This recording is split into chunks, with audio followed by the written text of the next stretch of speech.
مما يخلق أفقًا واسعًا من السكون والسحر الطبيعي. يعتبر نمط حياة أهلها بسيطًا ومرتبطًا ارتباطًا وثيقًا ببيئة الصحراء ومواردها، حيث يجمعون بين تقاليد البداوة وحب الطبيعة. وتحتضن المحافظة محمية الكائنات البرية، وهي موطن للكائنات النادرة التي تكيفت مع بيئة الصحراء، مثل المهى العربي والغزلان العربية، إلى جانب طيور مهاجرة تجعل منها محطة عبور مهمة. كما تعتبر الوسطى وجهة مثالية لمحبي المغامرة، حيث توفر للزوار فرصة الاستكشاف عبر الكثبان الرملية الشاسعة، إضافة إلى مراقبة الحياة البرية المتنوعة، مما يجعلها وجهة فريدة لعشاق الطبيعة.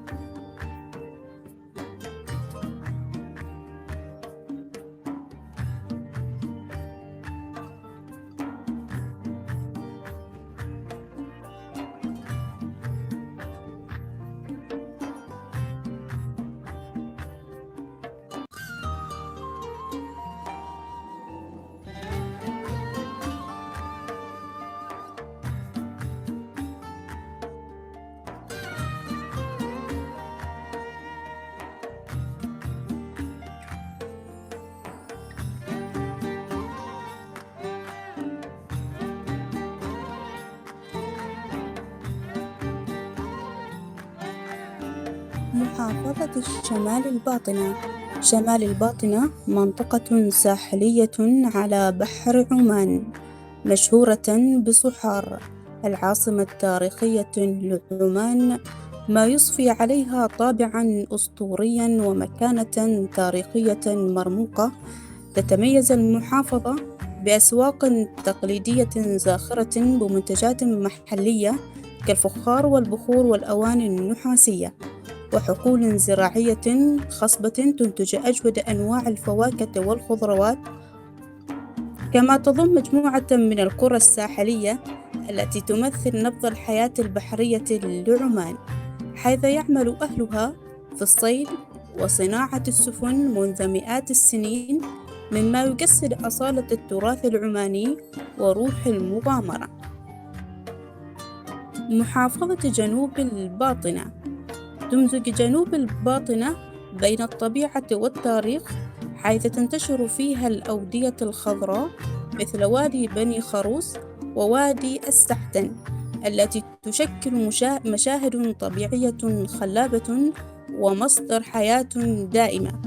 وتضم المحافظة معالم سياحية فريدة كعيون المياه الطبيعية مثل عين الكسفة التي تعرف بميائها الحارة الغنية بالمعادن، وعين الثوارة التي تتدفق مياه العذبة بشكل مستمر. كما تحتوي جنوب الباطنة على معالم تاريخية بارزة كحصن الرستاق وحصن بركة، اللذان يعكسان تاريخا من القوة والمجد. وتشتهر أيضا بصناعة الخناجر العمانية والنسيج التقليدي، وتضم أسواقا ساحلية، مما يجعلها رمزًا للأصالة العمانية وتاريخ العريق. محافظة البريمي. البريمي بوابة عمان الغربية، تشتهر بكونها حلقة وصل تجارية بين عمان وجيرانها، مما يجعلها نقطة حيوية للتبادل التجاري وحركة البضائع.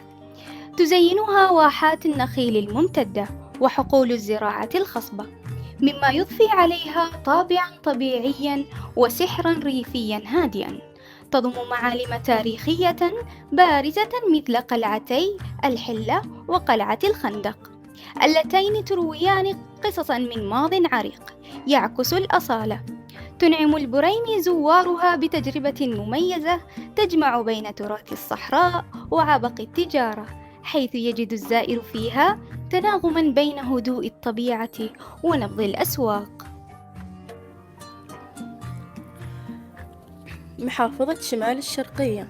تعد شمال الشرقية من المناطق التي تمتاز بجمال الطبيعية، ساحر وتاريخ عريق، حيث تحتضن مجموعة من الأودية الخضراء مثل وادي بني خالد الذي يعرف ببركة المائية الصافية التي تجذب الزوار للاسترخاء والسباحة، ويعتبر من أكثر الأماكن شهرة في المحافظة. كما تضم المحافظات في ولاية بدية رمال الوهيبة التي تتميز بالكثبان الرملية الذهبية، مما يجعلها وجهة مثالية لعشاق رياضة التزلج على الرمال والتخيم الصحراوي. وفي قلب المنطقة تقع قرية سناو التي تشتهر بأسواقها التقليدية التي تعكس تراث البدو العماني.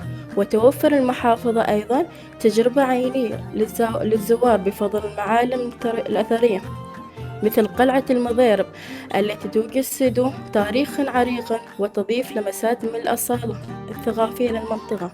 محافظة جنوب الشرقية تجمع جنوب الشرقية بين التراث العريق وجمال الطبيعة الساحلية، حيث تعتبر رأس الحيد من أهم مواقع تعشيش السلاحف الخضراء، وتتيح للزوار فرصة فريدة لمشاهدتها في بيئتها الطبيعية. وإلى جانبها منطقة رأس الجنس التي توفر تجربة مماثلة طبيعية. كما تشتهر جعلان بني أبو علي وتحديدا نيابة الأشخرة بأجواءها الباردة نسبيا وشواطئها الخلابة.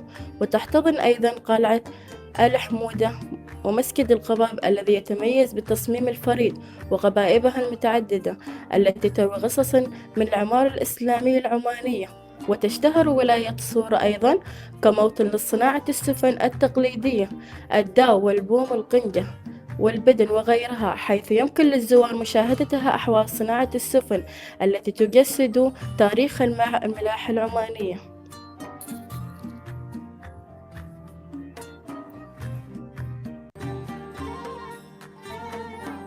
يا بلادي يا روح وذات، يا حضن في حضنك حياة، ندعي لك في سجدة صلاة ونجاهر بحبك علن، يا عمان ما غيرك وطن.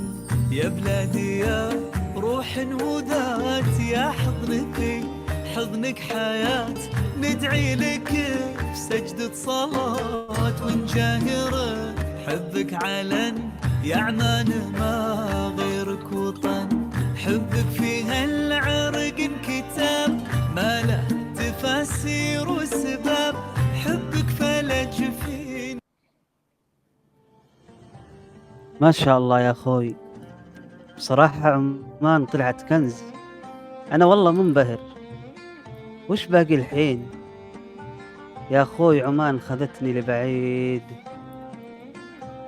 يا رايح السوق حلوة شري، وزيد الله. في الميزان قشاطة. الله عليك. للمحبين حلوة شري، وللمباغضين قشاطة. الله الله، وش ده يا أخوي؟ والله إنك مبدع. هذا الميدان العماني شعر تراثي قديم. الميدان تلقاه حاضر في المجالس والمناسبات، وعمان تتميز بالشعر الشعبي والفصيح والنبطي. وخلك مع الشعر واسمع بقلبك قبل إذنك.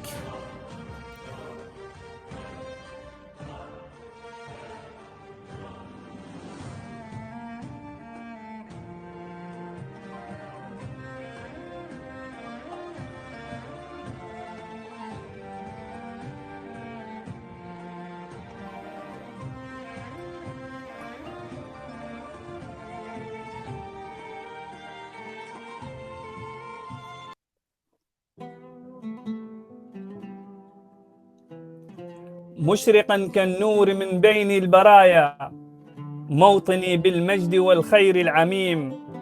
يا منارا للسلام وخير أرض، ارتدي من فضله ثوب النعيم.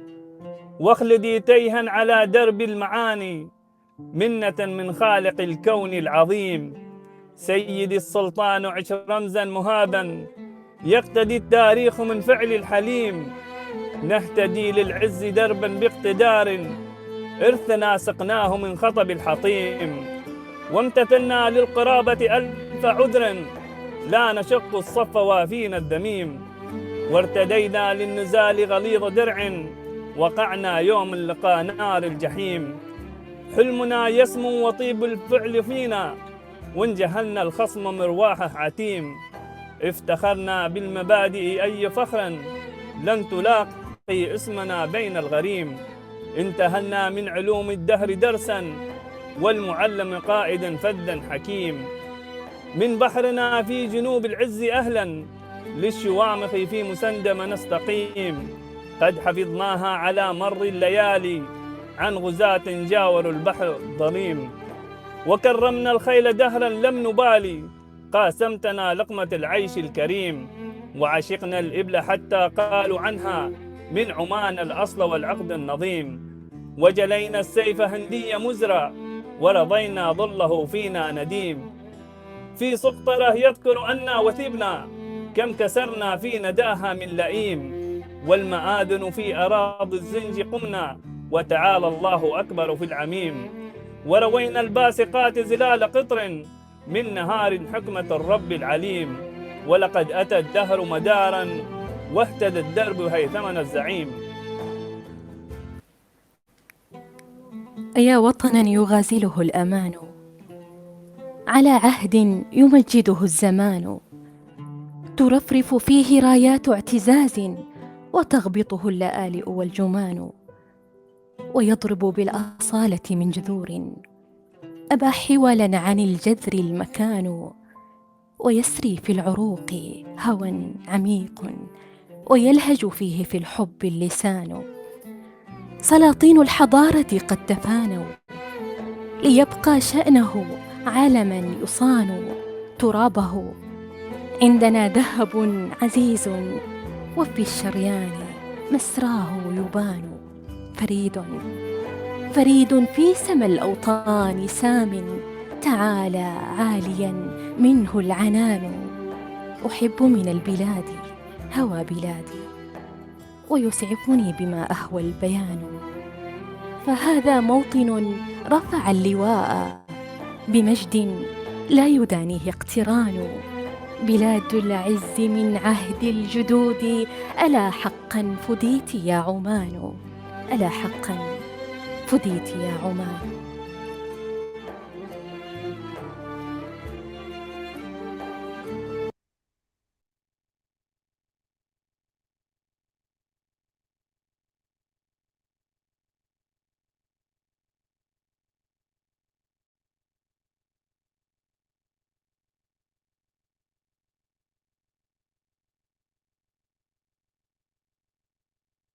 لك والفخر لي شخص وأرضه جزيرة، من يلوم اللي يحبك أمه تغلي ظناها. يا هيثم دام عزك شامخا، وفي يديك الدين سيرة.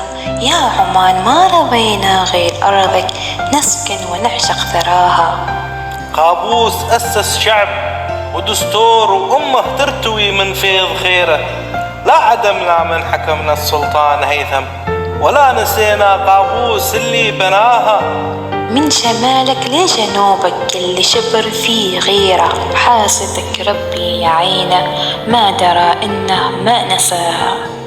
يا عمان في يومك الوطني، أرسل لك تحية حب ووفاء. يا عمان العز فيك النور ينتشر، ومنك الأمل ينبع، وبينك المجد يثمر. يا وطن بالقلب كل عماني، نحيا عيدك بكل حب وولا. عمان هي قصة نجاح وإرادة، تكتب فصولها بالعمل والوفاء. في عمان يروي كل وادي قصة نحتتها المياه القديمة. حصونها وقلاعها هي حراس التاريخ ورمز للقوة. ستبقى في القلب عشقا يا أغلى الأوطان، دمت يا بلادي حبا وعشقا للأبد. كل عام وأنت عزيزة يا عمان، كل عام وأنت برفعة ورخاء وازدهار. دمت لنا مصدر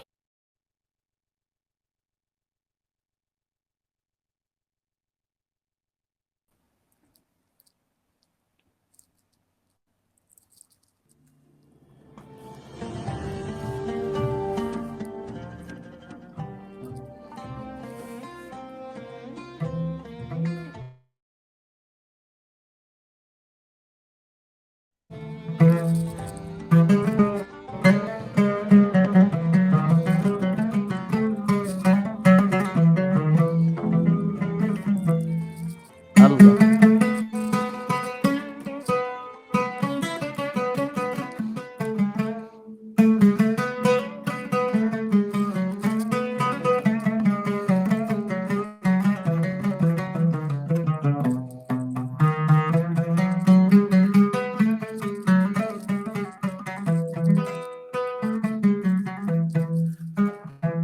يا حلوة يا قارة اللي الله. منور الحارة، يا حلوة يا قارة اللي الله عليك. منور الحارة، ليه عاش. قطعت الزيارة وخليت القلب مرتاح، ليه قطعت الزيارة وخليت القلب محتاح.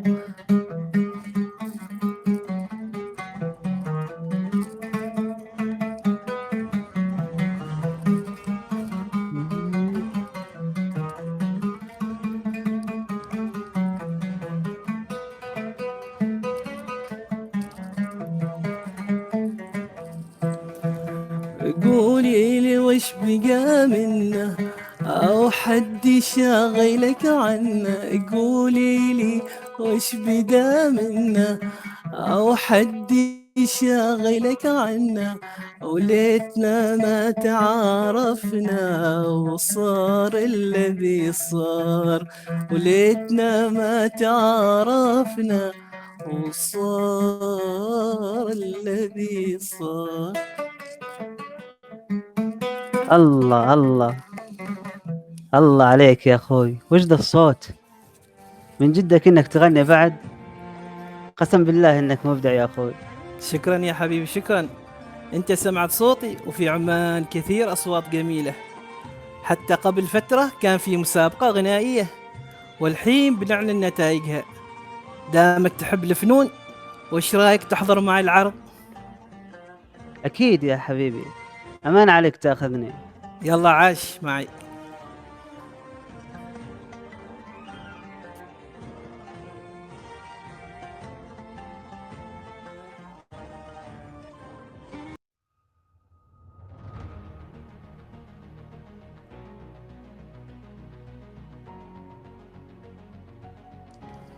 مساء الخير على أحلى جمهور. وصلنا اللحظة الحاسمة، لحظة إعلان نتائج مسابقة توب 10 لأغاني العيد الوطني العماني، اللي شفت تفاصيلها وأجواءها المميزة عبر تسجيلات الأداء. كل واحد مشاركين أعطانا أفضل ما عنده، أبدع بأصوات وألحان تلامس القلب. خلوني أسأل، من أكثر مشارك شد انتباهكم؟ اكتبوا لي تحت. بصراحة كل واحد مشاركين كان عنده شيء خاص يميزه، أصوات جميلة، حضور قوي، وأداء يشد القلب. كلامي صحيح صح؟ طيب خلونا نكون صريحين، لو أنتوا لجنة تحكيم من تعطوا اللقب؟ اكتبوا لي تحت من تعطوه. كلكم أعطيتوا فارس؟ ما شاء الله، الله على حماسكم. لكن تعرفوا الكلمة النهائية ما زالت عند لجنة التحكيم. مستعدين نعرف النتائج؟ لأن اللي جاي أكيد بيخلي الأجواء أكثر تشويق. اليوم بنعرف من النجم اللي قدر يلفت الأنظار ويكسب أصوات لجنة التحكيم. المنافسة كانت قوية جدا، وكل أداء كان يحمل بصمة خاصة، لكن في النهاية اللقب بيروح لشخصين فقط. المركز الأول 2000 كونز، والمركز الثاني 1000 كونز. يكفي ولا لا؟ اكتبوا تحت. يكفي ولا نزيد؟ يكفيكم 2000؟ طيب خلونا نشوف النتائج،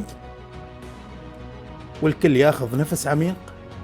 3 2 1 let's go.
للأبد، ما نبي غيرك بلد، عاشقينك للأبد.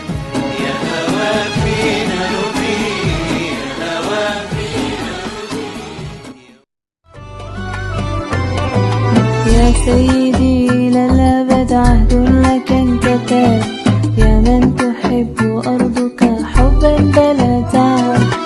أنت فخر عماننا وموطني، والد حنون سيدي ما ينحني. أنت فخر عماننا وموطني، والد حنون سيدي ما ينحني. فلتفتخر عمان. يا مصدر الحياة، يا موطن الهمم، خارطة الوجود، منبع القيم، غرامك جنون إليك أنتمي. قابوس حبك يعيش في دمي. نحن الأوائل رمز الحضارة، كل الوجود نبقى منار، تبقى النخيل الباسمة وطني، وطن الحبايب سالمة وطني، وطن الهوى وطن الدعاء وطني، يا وطني وطني.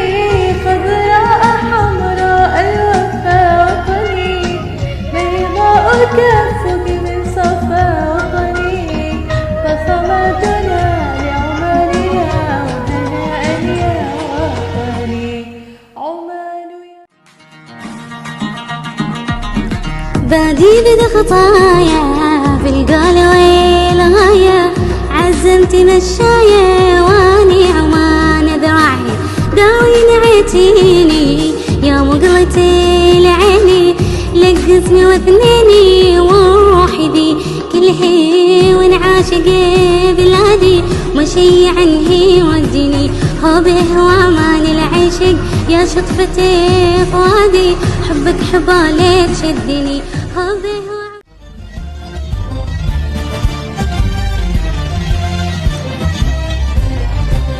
عمان ستمضي بكم سيدي، منار السلام لمن يقتدي. ومسر الأمان له قبلة، ضياء منير على المشهد. وأنت المعظم سلطانها، وهذه عمان بكم تهتدي.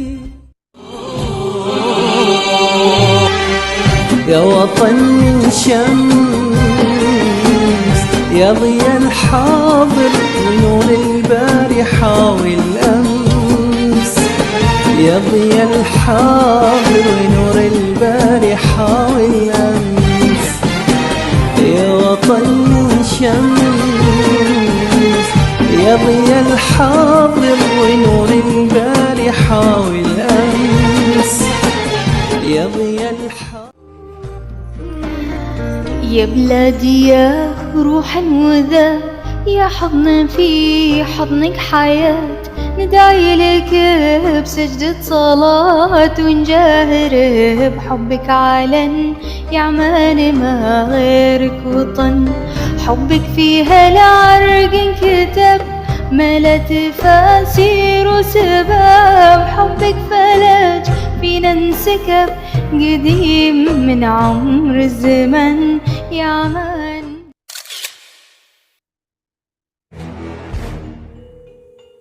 لحظة، مفكرين إنكم راح تشوفوا توب 2 والتوب 1؟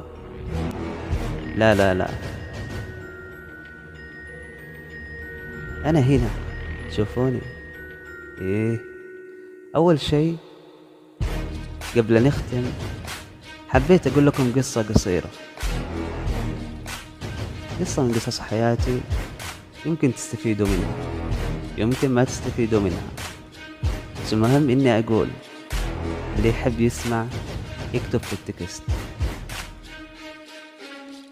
يعطيكم العافية، ما ورانا شيء.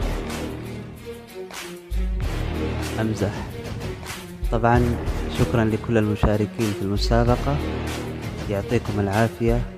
أصوات جدا جميلة، وكانت هذه الأصوات التي حالفها الحظ بحسن الأداء وبجمال الصوت. طبعا كلكم أصوات جميلة وكلكم تستاهلون الفوز، وعاشت عمان فخر للعرب. ونواصل.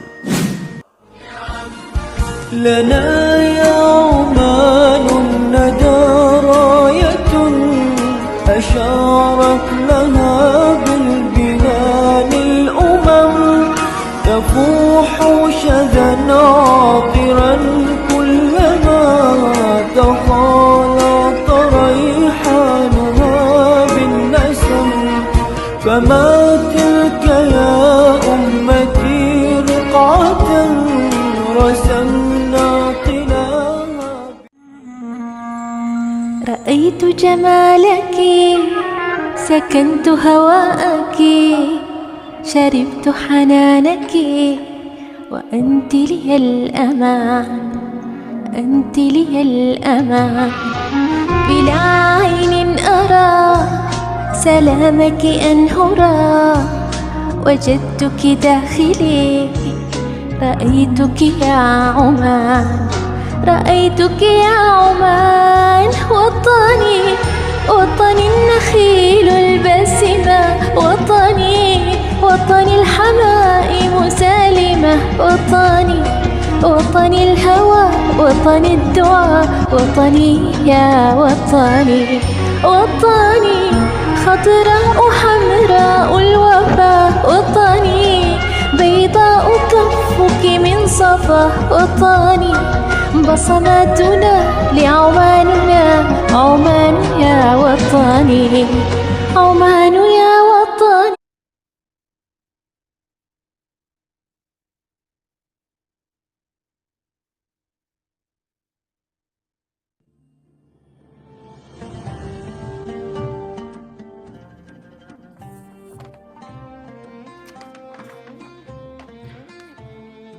يا عمان، والله ما كنت داري إنك بتاخذين قلبي لهالدرجة. الحين عرفت السحر اللي يقولون عنه، سحر المكان والزمان وأهلها الطيبين. أحس إن عمان مو بس مكان، عمان يا أخوي بتكون لي ذكرى وحنين. وعمان دايما مفتوحة، وعمان ترحب بكل محب، وانت ما عادك ضيف، انت من اهل الدار. إلا تعال، والله نسيت من كثر من سحرت بالمكان ما سألتك عن اسمك يا أخوي. اسمي فارس. حياك الله يا عبد الإله. أما كيف عرفت اسمي؟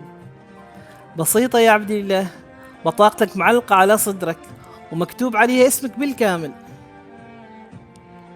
إيه والله يا رجل، أنا هنا جاي مهمة عمل، وبالمرة جيت أشوف عمان. الله يسعدك يا فارس.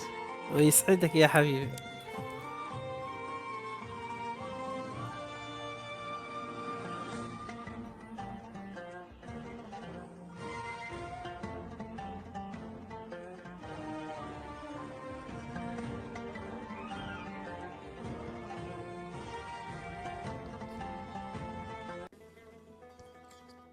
وبذلك نكون قد انتهينا من جولتنا الساحرة في ربوع عمان، حيث اكتشفنا جمالها الطبيعي وتاريخها العريق، من الجبال الشامخة إلى السواحل الخلابة، ومن الصحراء الواسعة إلى الواحات الغناء.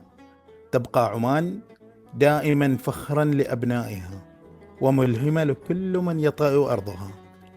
نشكركم على مرافقتكم لنا في هذه الرحلة الصوتية، ونأمل أن تكونوا قد استمتعتم واكتشفتم سحر عمان، وطن العزة والشموخ الذي لا تنتهي قصصه وتستمر في إلهام الأجيال. عمان ليست مجرد مكان، بل هي حياة وحب وفخر يتجسد في كل زاوية من زواياها. والآن دعونا نأخذ لحظة نلقي فيها نظرة على رؤية عمان 2040. تلك الرؤية التي تجسد طموحات كل عماني لمستقبل أجمل وأكثر تطورا. فهذه الروح ليست مجرد خطط، بل هي حلم مشترك بيننا جميعا، نرى فيها عمان على قمة في كل مجال من مجالات الحياة. المقطع المرئي الذي سنعرضه يقدم لنا لمحة عن أهداف الرؤية وفكرتها، وكيف ستصبح عمان مركزا للإبداع والابتكار، وطنا يجمع بين الأصالة والتطور مع قيادة حكيمة وأبناء ذوي عزيمة. عمان 2040 هي الحلم الذي نسير معه يوما بعد يوم لنرسم مستقبلا أفضل لنا ولأجيالنا القادمة. فلنتابع معا ونستمتع بهذه النظرة إلى مستقبل عمان الذي نطمح إليه جميعا.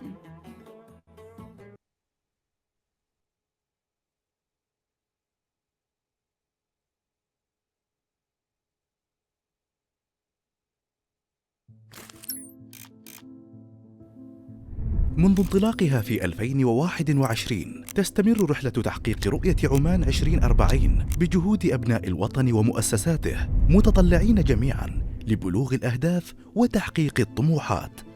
لذلك ابتدأ العمل وأسست منظومة شاملة صممت بمسار واضح المعالم، بدايته التخطيط ثم التنفيذ والمتابعة، لنبصر النتائج بإنشاء 50 مكتبا لمتابعة تنفيذ الرؤية، اعتماد 50 خطة سنوية، اعتماد بطاقات المؤشرات ل40 جهة حكومية، التقدم في 22 مؤشر من مؤشرات الرؤية، وإطلاق 6 برامج وطنية.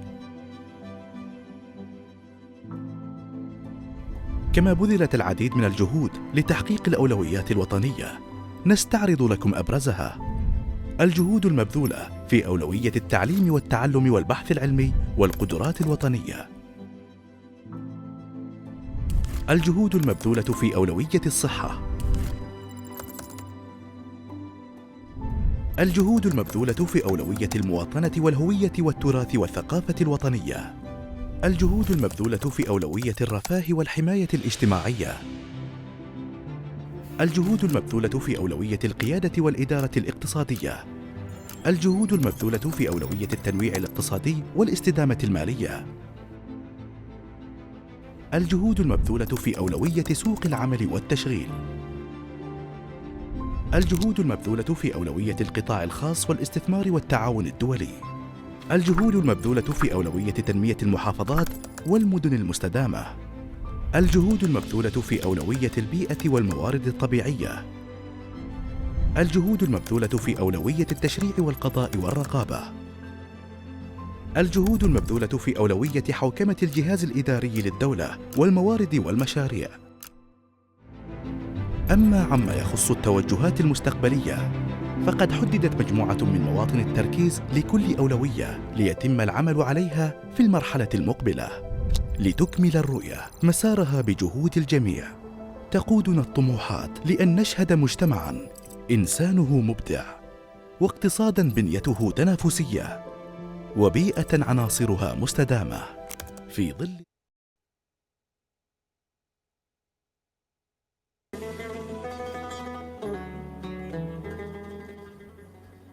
في لحظة تجمع الفخر بالوطن والاعتزاز بقادة عوائلنا الكرام، نتوقف معكم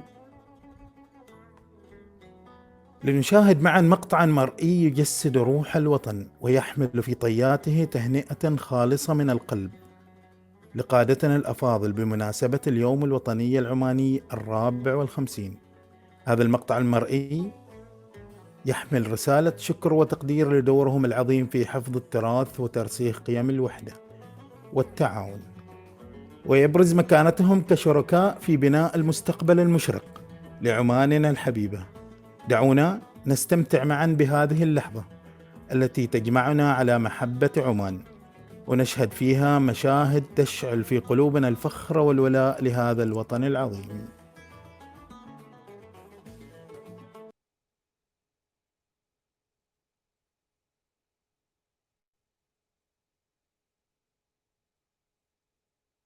جاي ابتكار مكانه يتغنى داندوه في بلاده اسمعوه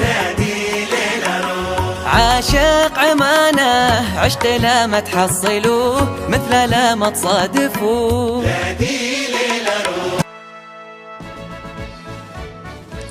وطني أرض الأصالة والعراقة، رمز السلام والمحبة. نتمنى لوطننا الغالي في عامه 54 أن يديم علينا نعمة الأمن والسلام والاستقرار والرخاء، وأن يحفظ عمان شعبا وقيادة، وأن يحفظ لنا جلالة السلطان هيثم بن طارق، ويديم عليه نعمة الصحة والعافية. ولا ننسى في هذا اليوم العظيم ذلك الرجل الشهم الذي ملأ البلاد سلما وسلاما وعمل على راحة المواطنين، جلالة السلطان قابوس بن سعيد طيب الله ثراه، أن ندعو له بالرحمة والمغفرة. فكل عام وعمان وشعبها في تقدم وازدهار وتحقيق المزيد من الإنجازات بعزم أبنائها وإخلاصهم، وكل عام والسلطنات بألف خير. السلام عليكم ورحمة الله وبركاته. أسعد الله مساءكم وجميع أوقاتكم، يعطيكم العافية جميعا. بداية أشكر العائلة المميزة، العائلة الغالية على قلبي وعلى قلوب كل الحاضرين والموجودين معنا الليلة. طبعا الليلة اجتماعنا واحتفالنا غير. اليوم نتكلم عن الوطن وإيش قدم لنا الوطن وإيش أعطانا هذا الوطن. باسمي أنا رمادي وباسم عائلتي معزوفة وتر، الليلة حبينا أن نشارككم هذه الفرحة واللي نعتبرها فرحة لوطننا. مثل ما تعرفون السعودي دايم يكون عماني والعماني دايم سعودي. كل سنة وطنكم بخير، كل سنة وطننا الثاني بخير. شكرا لكم، أخوكم رمادي. بسم الله الرحمن الرحيم. السلام عليكم ورحمة الله وبركاته. باسمي واسم عائلة عبداوي ساوند أبعث التبريكات والتهاني في إخواني في دولة عمان بمناسبة اليوم الوطني 54. فالله يجعل أيامكم دائما سعيدة وفرح، ونتمنى لكم كل خير مثل ما نتمنى لنا كسعوديين. أنتم أخواننا وأحبابنا أهل عمان، فالله يجعل دائما أيامكم أمن واستقرار وفرح وازدهار يا رب. كل عام وأنتم بخير. أخوكم مساس عبداوي. السلام عليكم، وسعد الله مساكم جميعا. بمناسبة اليوم الوطني السعيد لسلطنة عمان أزف أطيب التهاني والتبريكات لكل مواطن عماني ومواطنة عمانية، وكل عام وسلطنة عمان بخير وأمن وأمان. وطن العطاء والكرم وأهل النخوة والشجعان. وطن العطاء والكرم وأهل النخوة والشجعان يا سلطنة الفخر والعز التي تحمل أروع التقاليد، وكل عام وعمان تزداد سموا وجمالا. السلام عليكم ورحمة الله وبركاته. أول شيء كل سنة وأنتم بخير ودائما في أمن وأمان، ينعاد عليكم وأنتم بصحة وعافية يا رب، أخوان وأشقاء لنا. فرحتنا من فرحتكم، أخوانكم من عائلة عين وهدف.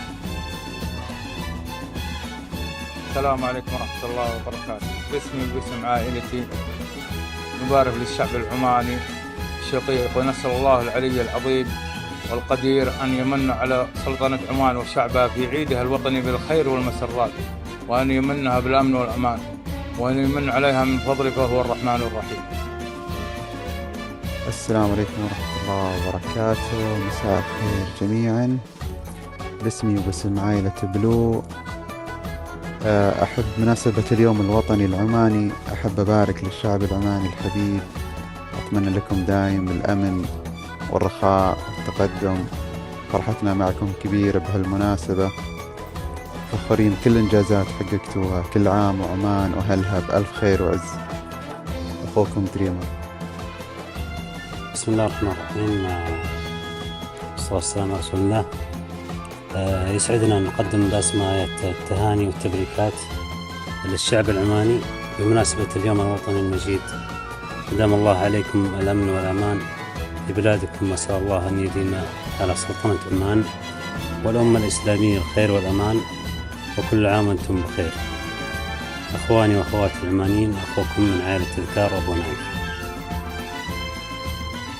بمناسبة العيد الوطني 54 المجيد لسلطنة عمان، يسرنا ويسعدنا نحن عائلة حكاية فن على رأس قائدها روفا أن نرفع أسمى آيات التهاني والتبريكات للقائدة ريهام السمار وكل عائلة ديوانية السمار والشعب العماني خاصة، متمنين من الله تعالى أن يديم على سلطنة عمان والأمة الإسلامية الخير والأمان وخطوة جديدة على طريق التميز والإبداع، وكل عام وأنتم بخير. تخيل وجه نوفمبر وكيف مر به ذكرى، توكد صوت أيامه وهو بالفقد يتباهى.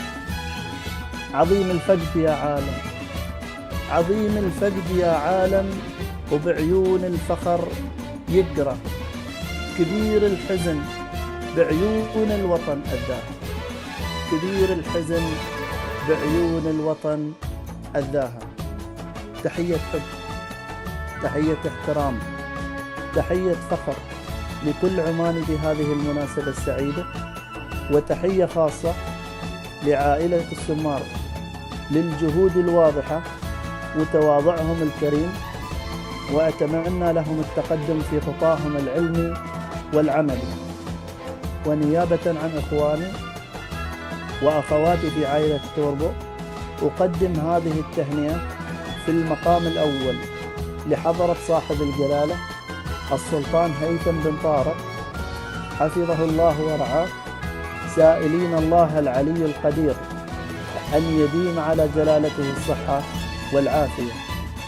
حنا معك، حنا معك برواحنا بود اليزن، أرسم طريق الخير ونور عتمته، يفداك عمري والنظر يا من سكن، القلب الذي نورت زادت عظمته. قواتنا وقت الشدايد كم غزن، قابوس علمنا الصبر من حكمته. قابوسنا عيدك نهر جنة عدن، كل عام وهيثم للعلا في سيرته، كل عام وهيثم للعلا في سيرته، وكل عام وانتم بخير. السلام عليكم ورحمة الله وبركاته. يسعدني ويشرفني بهذا اليوم اني اشارك واساهم مع اخواني اخواتي شعبنا عمان. يشرفنا اخواننا العمان، كل عام كل سنة وانتم بخير، والله يديم عيادكم عليكم، والله يديم الامن والامان والمحبة عليكم يا رب، وان شاء الله كل سنة بصحة وسلامة. تحية خاصة ضنايا إلى أخواننا عائلة السمار وشعب عمان عامة. يسعدنا ويشرفنا بمشاركتنا معكم، ولكم ألف الشكر والمقدمين على الحفل، أشكركم خاص الشكر، والله يديم المحبة والأخوة والسعادة بينكم يا رب. السلام عليكم ورحمة الله. أهنئ وأبارك لإخواننا في عمان بمناسبة اليوم الوطني العماني 54، وإن شاء الله من تقدم لتقدم، وعمان نعتبرها بلدنا الثانية. الله يديم عليكم الأمن والأمان ويجعل أيامكم كلها سعادة. صراحة أشكر عائلة السمار على رأسهم قبطانة عائلة السمار ريهام وكل الأعضاء لتمثيلهم عمان بصورة طيبة لطيبهم ورقي أخلاقهم. الله يسعدكم الجميع وشكرا. باسمي واسم عائلة الجميلة اكسنشنال أقدم لكم تهنئتي بكل خير وحب لأصدقائي عائلة السمار بمناسبة ذكرى اليوم الوطني لسلطنة عمان، كل عام وأنتم بألف خير. يسرنا ويسعدنا نحن في عائلة ريلاكس أن نتقدم بأسمى آيات التهاني والتبريكات للأشقاء في سلطنة عمان حكومة وشعبا بمناسبة اليوم الوطني العماني، متمنين من الله سبحانه وتعالى أن يديم على سلطنة عمان وعلى الأمتين العربية والإسلامية الخير والأمن والأمان والازدهار. خليج واحد وشعب واحد، السعودي عماني والعماني سعودي. كل عام وأنتم بخير. محبكم ريلاكس، قبطان عائلة ريلاكس. بلادي ليلة روم أحلى داري، ما أقوى داري وش داري.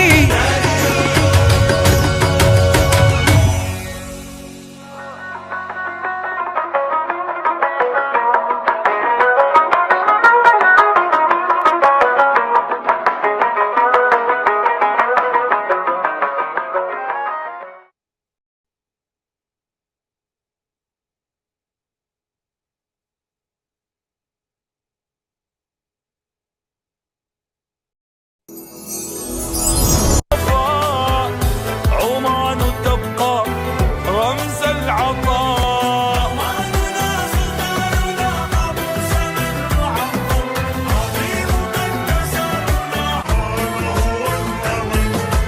عماننا سلطاننا قاموسنا المعظم، هذه مقدساتنا، هذا هو الأمل.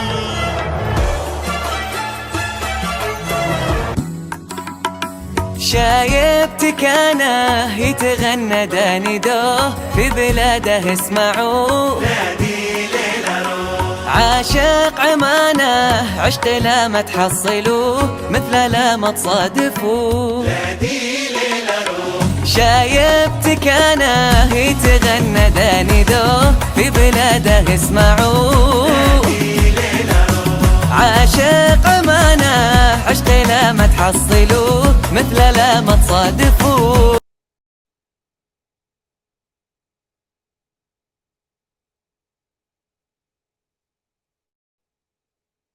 دارنا يا السعودية، سلام يا سلطنة عمان، سلام من خاطر صادق يهدى لشعب وحكام. وعلى العماني سلام الله من دار أخو نوره سلمان. وعلى العماني سلام الله من دار أخو نوره سلمان. لا لسعيد الوفا كله إنقال وافين وابطال، تاريخ مشرق على الدنيا تشهد لهم جزل الأفعال. الطيب هنا وهنا الأمان، هنا الجمال بمختلف أشكال واضح للعيان.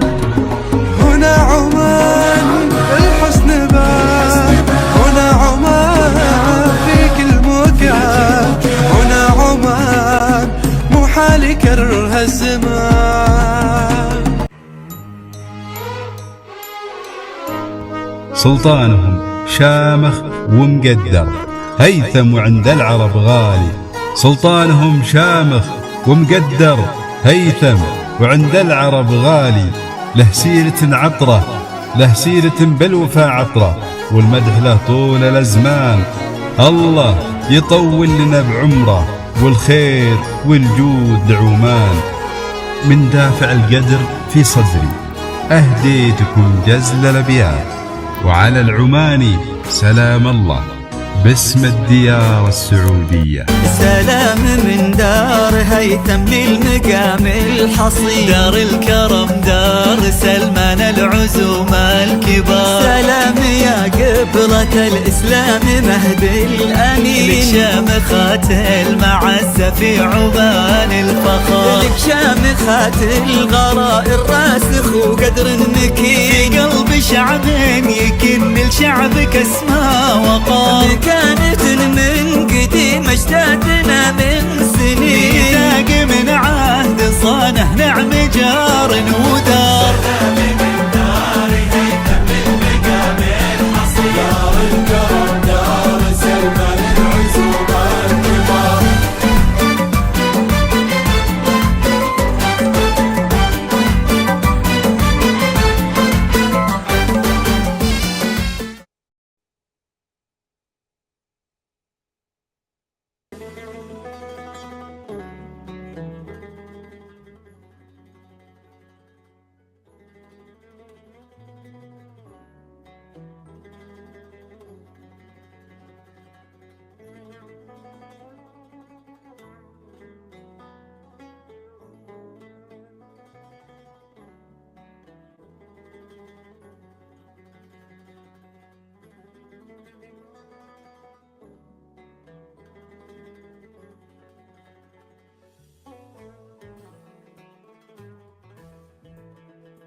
في صوت؟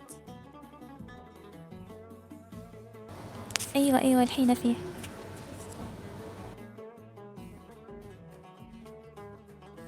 مستمعينا الكرام، يكون للكلمة وقع خاص عندما تصدر عن قامة نفخر برؤيتها وحكمتها.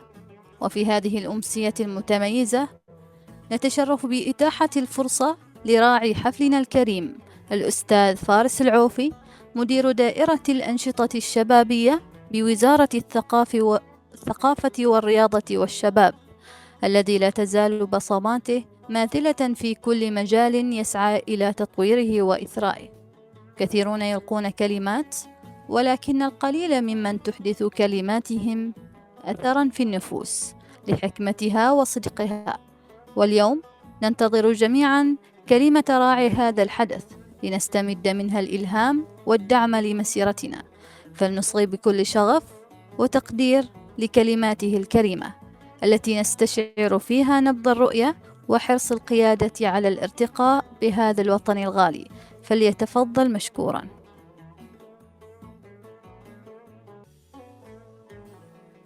الأستاذ فارس، إذا ما عليك أمر قدم على الكف عشان نصعدك.